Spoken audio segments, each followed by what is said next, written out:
Mirai cinema చివరిలో hero Rana ఏ వస్తువును touch చేస్తే ఆ వస్తువు బంగారంగా మారిపోతుంది. ఇలా లోహాలను బంగారంగా మార్చే సూత్రాలు అశోకుని 9 గ్రంథాలలో ఏ గ్రంథంలో ఉన్నాయో తెలుసా? చెప్పు. ఇది అశోకుని రహస్య గ్రంథాల్లో ఒకటైన 4వ గ్రంథంలో రసాయన శాస్త్ర గ్రంథంలో ఉన్నాయి. ఈ గ్రంథంలో బంగారం తయారీ రహస్యాలే కాకుండా మనకు తెలిసిన స్టెయిన్లెస్ స్టీల్, అలోయ్ తయారీ వంటి జ్ఞానం అప్పటికే ఉందని విశ్వసిస్తారు. ఇలా అన్ని గ్రంథాల పూర్తి సారాంశంతో మిరాయి పార్ట్ 2 రాబోతుంది. ఈ కంటెంట్ మీకు నచ్చినట్లయితే మీ ఫ్యామిలీ అండ్ ఫ్రెండ్స్ కి షేర్ చేయండి. మిరాయి సినిమా చివరిలో హీరో రాణా ఏ వస్తువును టచ్ చేస్తే ఆ వస్తువు బంగారంగా మారిపోతుంది.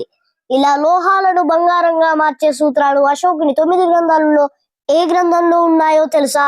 చెప్పు. ఇది అశోకుని రహస్య గ్రంథాల్లో ఒకటైన 4వ గ్రంథంలో రసాయన శాస్త్ర గ్రంథంలో ఉన్నాయి. ఈ గ్రంథంలో బంగారం తయారీ రహస్యాలే కాకుండా మనకు తెలిసిన స్టెయిన్లెస్ స్టీల్, అలోయ్ తయారీ వంటి జ్ఞానం అప్పటికే ఉందని విశ్వసిస్తారు.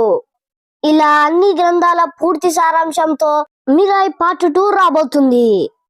ఈ కంటెంట్ మీకు నచ్చినట్లయితే మీ ఫ్యామిలీ అండ్ ఫ్రెండ్స్ కి షేర్ చేయండి.